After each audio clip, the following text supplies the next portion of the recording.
Io mi chiamo Mariella Bonfante, sono qua al Banco Alimentare da 20 anni.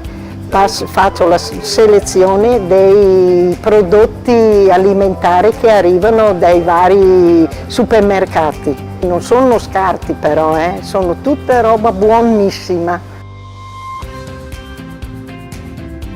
La Penny, Lidl, Aldi e anche tanti altri che ora non mi vengono in mente, ma tutti selezionati bene.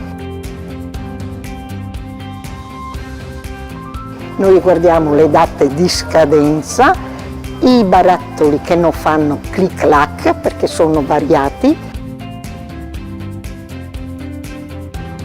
Questa per esempio è panna da cucina, la passata del pomodoro, sempre guardando che non facciano clic-clac. Poi dentro nelle scatole ci sono il col fresh, tante cose che vanno benissimo. I fagioli,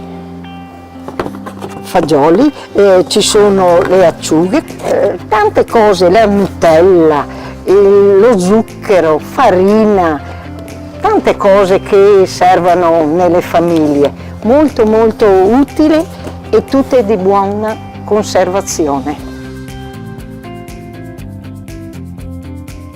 Sempre fatto questa, da quando hanno aperto fino ad oggi, dico 20 anni ma forse è tanto di più.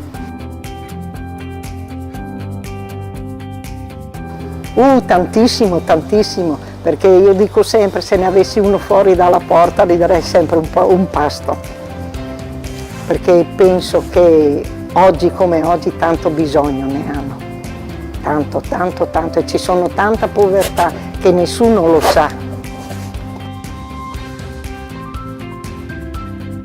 Ho una bellissima esperienza, poi mi piace tanto a trovare gli omogenizzati dei bambini, i pannolini, quella è la gioia più immensa che trovo, perché loro mangiano e devono essere cambiati tutti i giorni. Perché a me piace fare questo mestiere.